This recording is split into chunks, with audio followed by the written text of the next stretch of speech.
Les anciens premiers ministres Elisabeth Borne et Manuel Valls de retour, tout comme Gérald Darmanin. Après des jours de négociations, on connaît donc désormais la composition du nouveau gouvernement, avec, vous l'aurez compris, donc beaucoup de personnalités proches d'Emmanuel Macron. Mais alors, à quoi ressemble ce gouvernement? Peut-il tenir? Et pourquoi fait-il autant débat? Salut, c'est Hugo, j'espère que vous allez bien. C'est donc le sujet à la une des actualités du jour, en voix off et sans la caméra cette semaine. C'est un petit peu la magie de Noël de mon côté. Je disparais pour cette semaine de fête. Alors, il y a quelques jours, pour remplacer Michel Barnier, qui était donc poussé à la démission par une motion de censure votée à l'Assemblée nationale, eh bien Emmanuel Macron avait choisi de nommer l'un de ses plus proches soutiens, à savoir le leader du parti du MoDem, François Bayrou. En effet, comme c'était déjà le cas il y a quelques mois, Emmanuel Macron a donc choisi une nouvelle fois de ne pas nommer un Premier ministre issu du nouveau Front Populaire, qui est donc l'alliance de partis arrivé en tête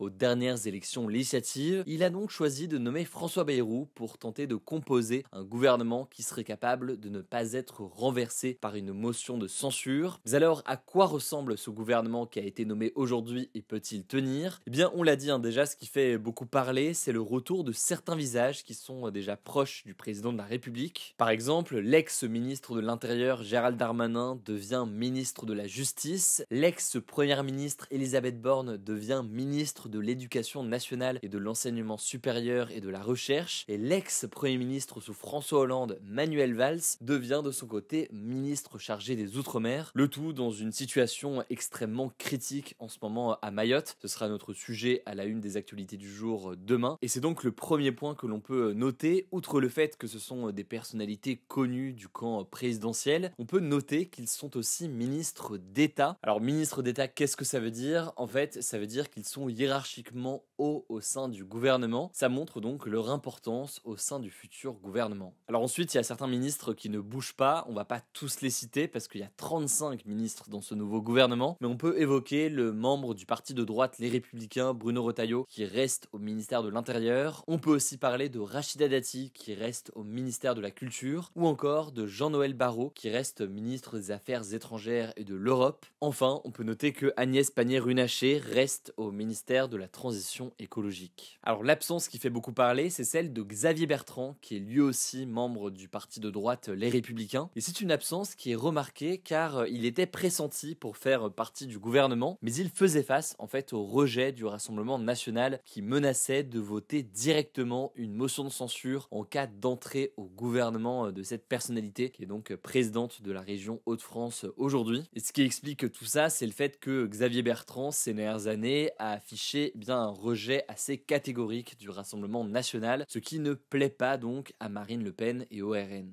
Alors justement, Xavier Bertrand a déclaré qu'il ne ferait pas partie de ce gouvernement qui serait formé avec l'aval de l'extrême droite. On revient là-dessus juste après. On retrouve parmi les nouveaux noms celui qui était jusqu'à très récemment encore maire de Dijon et qui est proche du PS. Il s'agit de François Rebsamen. Enfin, on peut citer Éric Lombard, qui est le directeur général de la Caisse des dépôts et qui devient ministre de l'économie. C'est donc un poste très important et on suivra tout ça dans les prochains jours. Alors si jamais vous voulez la liste intégrale, ils sont 35, donc ça vous fait un petit peu de lecture. Je vous mets le lien directement en description de notre post qu'on a fait sur Instagram. Mais maintenant, posons-nous du coup cette question cruciale. Est-ce que ce gouvernement peut tenir? On l'a dit, pour le savoir, il faut voir si une majorité absolue des députés à l'Assemblée nationale serait prête à voter une motion de censure pour pousser à la démission ce gouvernement au mois de janvier lors de la rentrée parlementaire. Alors à gauche, du côté du nouveau Front Populaire, au vu des premières réactions, on peut s'attendre à ce qu'ils votent la motion de censure. LFI l'avait d'ailleurs déjà annoncé, et même le PS, qui est en quelque sorte le parti le plus à droite de l'alliance des partis de gauche, semble s'opposer à ce nouveau gouvernement. On peut citer notamment Olivier Faure, qui est le premier secrétaire du Parti Socialiste, et qui a déclaré sur X, je cite, « Ce n'est pas un gouvernement, c'est une provocation. La droite extrême au pouvoir, sous la surveillance de l'extrême droite. » Pour ce qui est du camp présidentiel ou encore des Républicains, on imagine mal les voir voter une motion de censure au vu de la composition du gouvernement. Et enfin, du côté du Rassemblement national, au vu des dernières déclarations du RN,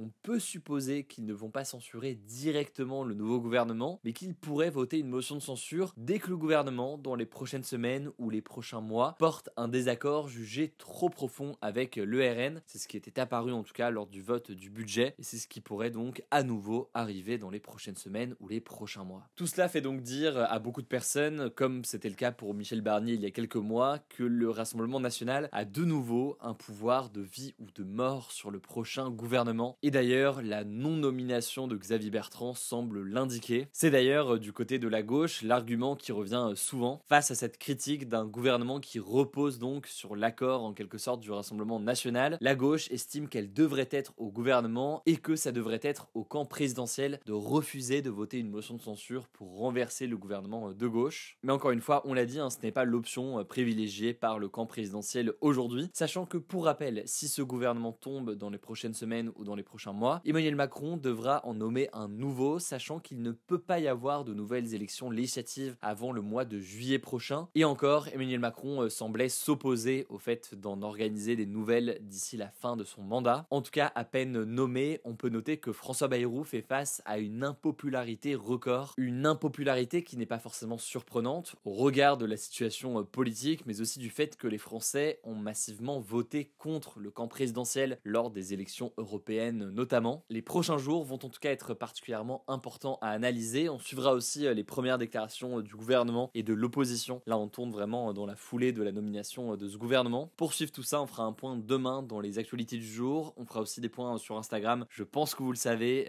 mais le nom du compte, c'est Hugo Décrypte. N'hésitez pas en tout cas dans les commentaires si vous avez des questions, que ce soit sur Spotify ou alors sur YouTube. On va prendre le temps de répondre à un maximum de questions cette semaine, comme on le fait à chaque fois. Je vous laisse avec Léa pour les actualités en bref et je reviens juste après. Merci Hugo et bonjour à tous. On commence avec cette actu. Le premier ministre israélien Benjamin Netanyahou a menacé les Houthis du Yémen d'agir contre eux, je cite, avec force et détermination ce dimanche. Les Houthis, c'est un groupe rebelle basé au Yémen, un pays situé au sud de la péninsule arabique et qui est en guerre civile depuis 2014. Ils sont soutenus par l'Iran et sont membres de l'Axe de la résistance contre Israël, qui est une alliance politique et militaire entre l'Iran, la Syrie et certains groupes armés islamistes au Moyen-Orient, comme le Hamas, le Djihad islamique palestinien ou encore le Hezbollah au Liban. Ce samedi, donc la veille de la prise de parole de Benjamin Netanyahou, les Houthis ont revendiqué un tir de missile qui a fait 16 blessés à Tel Aviv, dans le centre d'Israël. Ils ont affirmé avoir mené cette attaque en soutien au peuple de Gaza et en représailles à l'agression israélienne contre leur pays. Parallèlement à ça, dans le nord de la bande de Gaza, seule une dizaine de camions d'aide humanitaire ont distribué de l'eau et de la nourriture en 2 mois et demi, selon Oxfam. D'après l'ONG, cela est dû, je cite, à des retards délibérés et des obstructions systématiques de la part de l'armée israélienne. Deuxième actu, environ 1100 soldats nord-coréens ont été tués ou blessés dans les combats contre l'armée ukrainienne aux côtés de la Russie, selon la Corée du Sud. Fin octobre, le gouvernement ukrainien avait affirmé qu'environ 10 000 soldats nord-coréens avaient été envoyés en Russie afin de combattre contre l'Ukraine. L'état-major sud-coréen a également observé des préparatifs qui portent à croire que la Corée du Nord s'apprêterait à envoyer de nouvelles troupes et des armes en Russie. Plus globalement, la Corée du Sud craint que la Corée du Nord s'entraîne en Ukraine afin de moderniser ses capacités de guerre. Elle a affirmé que cela pourrait conduire, je cite,